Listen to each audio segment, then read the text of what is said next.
Well, hi, good afternoon, everyone. I'm Dan Shipp. I'm our Vice Chancellor of Student Success at UNO and UNMC, and I'm joined with my really great colleague. Hey everyone, I'm Cathy Pettid, Dean of Undergraduate Students. Really glad to be with you this afternoon. And this is our very first broadcast of Staying Well at UNO in very different times. And so we thought this is going to be a fun way for us to connect with you as students and do a check-in on a weekly basis around wellness and how you're feeling and maybe things that we can do to help you survive and thrive in these strange times. So Cathy, maybe you wouldn't mind sharing with our audience around, what does it really mean when we say wellness? Yeah, absolutely. Well, again, everyone, welcome to our inaugural session here. We are going to focus on wellness, and wellness means so many different things. And really, we talk about wellness across the dimension. So we're talking, of course, about our physical well-being, but also our emotional well-being, our spiritual well-being, our intellectual well-being. Are we caring for the environment? Thinking about our financial well-being. And certainly in times of stress, it's very easy to neglect one of those areas of well-being. So our hope, everyone, is that we come together once a week and talk about those different dimensions and make sure you have the opportunity to check in and see how you're doing, because it's going to take all of us checking in with each other and being accountable to one another to take care of ourselves. So that's important, Cathy. That grounds us in the format of the program and thinking through the different dimensions of wellness. Today, I think we were going to spend some time talking about nutrition and mental health and how the two relate and what we should be thinking about as humans as we're looking to stay safe and thrive during these times. Yeah, absolutely. We've been focusing rightfully so on taking care of good hygiene and washing our hands as frequently as possible, and social distancing and covering our coughs and sneezes, and all those things are incredibly important.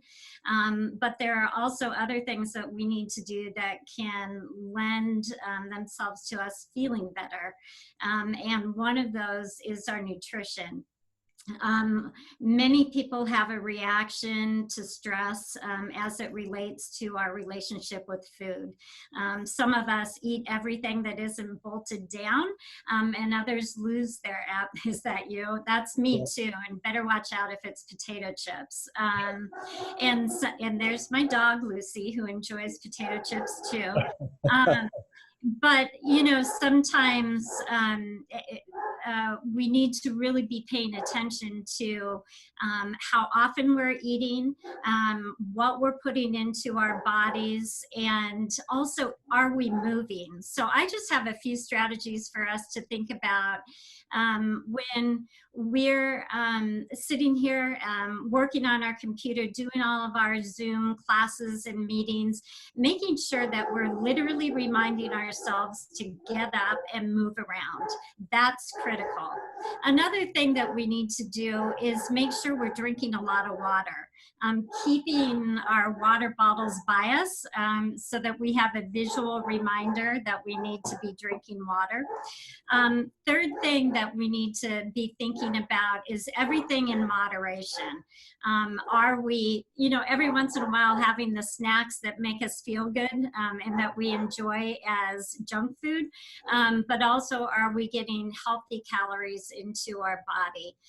One tip and strategy that I really recommend for folks is, when you do your once a week grocery shopping at a time when there aren't a lot of people in the store, and you're buying your vegetables and your fruits, go home, wash them, prepare them, cut them up in advance so it's already ready. Because if you're hungry and you want a snack but you have to work at creating that snack, chances are you're going to go for a grab of a bag of chips rather than the broccoli or the fruit. So pairing that early is really important.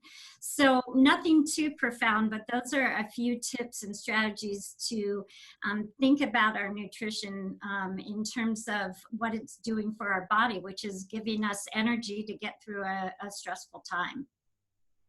So you brought up something that is plaguing me these days, Cathy, is that I feel like I'm going from one Zoom experience to the next, starting at 7 in the morning, and then you find yourself getting to 2 or 3 in the afternoon, and you're really drawn down as a person, and you've sat most of that time going from one session to the next. So I think, the importance of making time and setting reminders that we need to get up and move around. And also that pre-planning is going to be really critical around meals and taking time for ourselves. I think that it's really, it's easy to just get glued into your laptop or your computer. So I appreciate that's really good advice. So set the alarms and keep your water bottle closed, right? Yeah, and thanks for reemphasizing the water bottle too, because there's not a human right now that isn't experiencing some kind of stress. And one of our body's reactions to stress is actually dehydration, and we don't realize it. So when you start feeling more anxious, maybe you notice your heart racing a little faster. Oftentimes that's because we're dehydrated and we haven't thought about that. So super important to keep that visual reminder, your bottle and drinking the water. So this is all part of staying well at UNO, and we're going to spend a lot of time talking through a variety of different issues. We're going to spend time answering questions that are posed throughout the week, and this is at least a little flavor, pardon the pun, of our time together thinking through wellness strategies. So I think now we connect to this theme today. We have a really amazing young maverick, Maddie St. Clair, is going to be joining us from the Maverick Food Pantry. And so Maddie might be teleporting in here in just a second. Here she comes. Ooh, hi, Maddie. There she is. Hey, Maddie. There she is. Right? She's ready to go in the Maverick Food Pantry. So Maddie, there's some questions. We're talking today. Cathy sharing some information and really helpful hints around how to stay healthy and well. And we know that this is a time of concern around food insecurity issues for our community, both the greater human community, but also at UNO and at UNMC. And so we have some questions we'd like to ask you as somebody who's really leading the food pantry efforts along with the team that you work with there. Maybe let's just get started off with some questions about how are you holding up, Maddie, and tell us a little bit about yourself, your hometown, major, future aspirations. Yeah, I think I'm doing pretty well, just doing as well as you can during a pandemic, I guess. So I am actually originally from Iowa, so the Midwest. I've lived here all my life. I recently moved to Omaha about 2 years ago, so I've been here for almost years. I guess that makes me a Nebraskan. I don't know. You are. But You're in the club. Yeah, I guess I am. I'm kind of, I'm wearing the shirt. Yeah. Rocking the shirt. So my major is biology, and I'm minoring in chemistry and human rights studies. So a huge passion of mine is helping people, and I think a great way that I can help people and be a great advocate is to hopefully get into med school and be a physician. So those are my future aspirations. I don't know if you know this, but we, Cathy and myself, know somebody who might be able to put in a good recommendation for you, who I think has an MD and is the chancellor of both UNO and UNMC. So we're going to know that he's in your corner. Yeah. Yeah. Well, thank you. Yeah. So what about, let's get into a little bit about the food pantry. Maybe tell us about how you got involved and what's your favorite part of it, and then get into some specifics of how it works today. Yeah, so I think probably 2 years ago, I applied to work in the collaborative, which is in the Office of Civic and Social Responsibility. They put on all the service days. They work with nonprofits. It's a really good program. And the collaborative students help a ton with the food pantry. So during that year, I got to know a lot about the pantry. I worked with a lot of people. And the pantry then, I thought it was an amazing program, and I interacted with a lot of the youth, and so I kind of had this passion for the food pantry. And last summer, I was given the opportunity to actually start working with the food pantry more closely, and then last fall, I was able to kind of manage it as a student manager. So that's kind of my journey. I got connected with the Maverick Food Pantry. Right now, not as we usually do. Usually we let students pick up 10 items twice a week. It's like whatever items they want. So anything you see behind me, they could get whatever they want. But right now we changed our model so that it could be a little more efficient for us here, and that we can kind of take our inventory. So I have a few items with me that I can show you that what we're giving out. So we're giving out, we have like certain bags. So our first bag is standard with chicken. So you would get your protein would be chicken and a can of beans, which I can show you. So you get chicken and a can of beans. And then the other option would be standard with tuna. So you would get beans and tuna. And then we also have a vegetarian. You would get peanut butter and tuna. Or not tuna, oh my gosh, beans. Anyways, and then we have 2 fruits. So the fruits I have right now are some pineapple and oranges, and then we give out 2 cans of veggies, so corn and tomatoes right now. And then we also have many different options of grains. So we have cereal, we have mac and cheese, we have tortillas, rice, pasta, so many things. We even have pasta right now, which is an awesome thing that's going on so that people who have those allergies can also depend on us and get some of that food that maybe we don't normally have. And then we also have like pasta sauce, soups, and so many different things. So that's what we're doing right now. And then we also have personal hygiene items that don't count as those items. So that'd be toilet paper, paper towels. We have menstruation products. We have deodorant right now. It looks like we have some shampoo and conditioner and bars of soap. So we have a lot going for us now. Maddie, how does it work? So first of all, I didn't see the Oreos, and I want to know where the Oreos. Probably not. No. Any Oreos? We have Pop-Tarts. Oh, I love Pop-Tarts. Okay, so keep that on the list. But right. Something just for a question. I know they are for everyone. So question for you. So how many times can I access the food pantry? How does that work? We have a form right now. So if you go to our website, or it was in the Bulls article, I feel like the last 2 weeks. And so we just have a Google form that you fill out and you request your bag, and you can do that twice a week.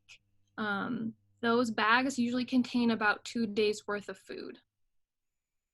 Now, maybe this is a rumor or myth, but I've also heard, so as we know, we're going to know a lot of people in our community that are going to be in self-quarantine. And I think I heard that we might even deliver if somebody's in a situation where they're unable to get out of their apartment or their home. Is that true? That is true. I actually did one yesterday. Okay. Someone emailed us and they said, I'm in quarantine right now, but I'm running out of supplies, and it would be really cool if they could be delivered. So I said, of course, we're willing to work with anyone. So just give us an email and then we'll work something out. Wow, Maddie, that's amazing, everything that you're doing. You know, a lot of students reach out to me asking about a number of different things. And sometimes those students will say things like, well, gosh, I'm kind of embarrassed to ask for help. Or how do I know if my needs are great enough to use a food pantry? What words of wisdom or advice would you have for students who say or think something like that? I would say that no need is ever too small or late. So just reach out, because as you can see, we have tons of food and we giving food out. That's our main purpose. So just reach out. don't feel bad for what you're taking, because we have tons of donations that have been coming in this time of need. A partnership with Aldi. We are pretty good with inventory, so never worry about that. Yeah, so no need is ever too small or great. Fantastic. Well, we really appreciate you joining us today. You're back working as a student, as well as managing the food pantry and working on that medical school application we know you're going to get into. We both thank you from the bottom of our hearts for everything you're doing to contribute to the Maverick community and contributing to staying well at UNO. Yeah, for sure, no problem. And Maddie, before you leave us, you have to tell us one thing you're doing to keep yourself well these days. What's one thing that you're trying to focus on? Yeah, I would say probably the major thing is working in the pantry. It's been really nice to be able to help people and kind of get your mind off of everything else. But I've actually looked it up, and if you are looking for places to volunteer, there are a lot of different opportunities online. So if you're needing kind of that connection, I would say check that out. But also, I think I'm kind of telling myself that it's okay to not be okay, but also okay to be okay during this time. Like, just feel whatever you feel, and hopefully it'll end soon. That's great advice. Wow. Yep. Well, thanks again. Take care. Thanks for having me. Bye. Thanks, Maddie. You take care. See ya. Wow, Dan, wise words from one of our very finest, right? And I just want to echo something that she said, which is, well, a couple wise things. Number one, it's okay to not be okay. And it's okay if you're not particularly feeling incredibly stressed out. We all handle it at different levels and places on the continuum, and wherever you are, it's okay. The biggest thing to remember is if you are struggling, to reach out. You know, she was really wise to mention that. The other thing that I really appreciate her highlighting is figuring out a way to give back. One of the things when we're in times like this that are chaotic and full of things that we can't control, everything right now with regard to the actual virus is out of our control beyond social distancing and hand washing. That can be really scary, but one way to take back control is to think about ways that we can give. And that's a really great wellness strategy as we're talking about ways of staying well, is to give back. Big ways, small ways, public ways, private ways to your family, whatever speaks to you. But that she hit that right on the head with that advice. She definitely, you know, in all the things that we work through on a daily basis, you know, you wonder as an educator, as a fellow human, what does it all add up to? And I think Maddie's a really good example of fills your cup of somebody who is the byproduct of a Maverick education. And you know, it's what happens in the classroom is you can see that. But wow, I mean, to have a leader like that in our midst, there's so much learning for her and so much care for a community. I mean, that's really what it is to be a Maverick. And so I'm really proud of her. Makes us, I know, fills our cup, and this is what it's all about for us. Amen. Yep, agree. We said that we were going to leave a section out of our time together with all our students to field question and answers. And, you know, moving forward, I know you and I hope to also make this live so that we can field questions from students as they come in. But for today, we gathered questions from students in classes, things that are coming in to me. So how about I read you a couple of those questions and you see if you can answer them, and if you can't, I'll help you out. Let's give it a go. We'll do our best. We'll share our brain here. So, we talked about intellectual wellness being a really important component of the dimensionality of wellness. And we have a number of students who are writing in saying they're struggling with getting motivated and getting connected and worried about remote learning and whether or not they can make a go of it. What would you say to those students? Well, I think it's what Maddie said. It's okay to not be okay with even your change in moving to remote teaching and learning. It's going to take all of us some time. We spend a lot of time in our conversations with students and faculty and staff talking about grace. And so I think the best advice we can give is for everyone to take a little bit of a deep breath and realize that this type of a transition will take a little time to find our flow together as faculty and as staff and students. And so, the great advice is to hang in there. There's a little bit of grit that's going to be required on all of our parts. And if you see something that isn't quite making sense or connecting, reach out to the faculty member directly. We have amazing faculty at UNO that are waiting to help you succeed in this time of remote teaching and learning. But I mean, what else would you say, Cathy? What would be another recommendation? Yeah, no, I agree with you, Dan. The other thing I would just point out is use the resources that we've built for our students. So we have a Keep Learning website that talks about strategies and techniques for remote learning. If we have students listening today that happen to have a disability and have had an accommodation plan, that team is working individually with each student to come up with creative ways to meet their needs. So if you don't see the answer to your particular need, I think the best thing you can do is reach out to your professor, reach out to your advisor, reach out to one of us.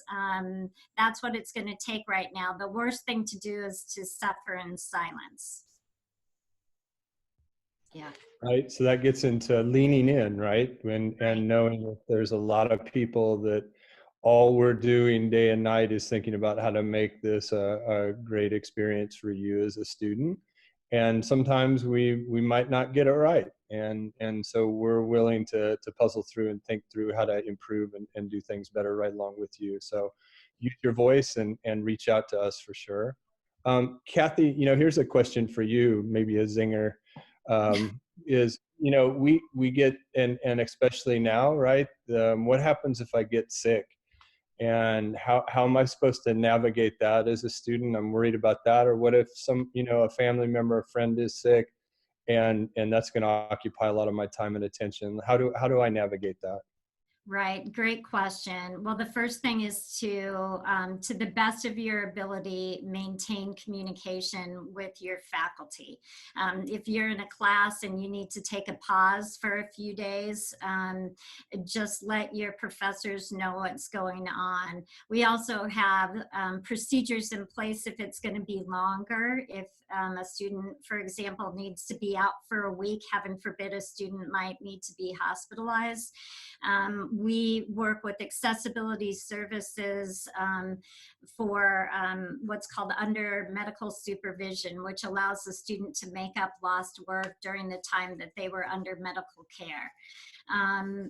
9 times out of 10, you might not even need that extra step, but it's there if you need. Otherwise, I just recommend staying in contact.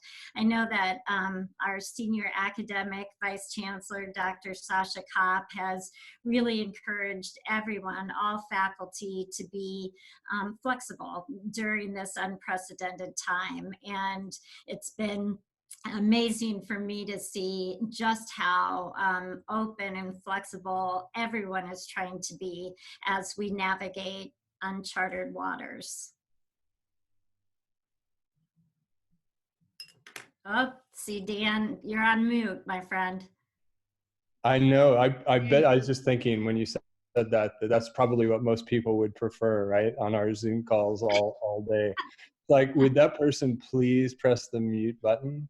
So there you go. That's real live work with us. Yeah.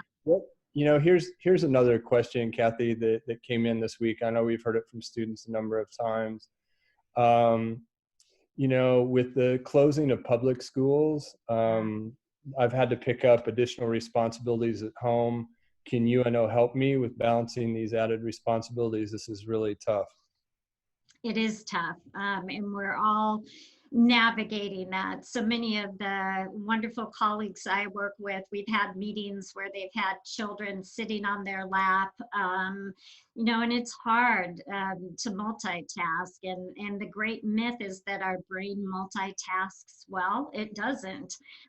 We are better when we focus on one thing and we figure out what is our one thing. But we don't really have that luxury right now.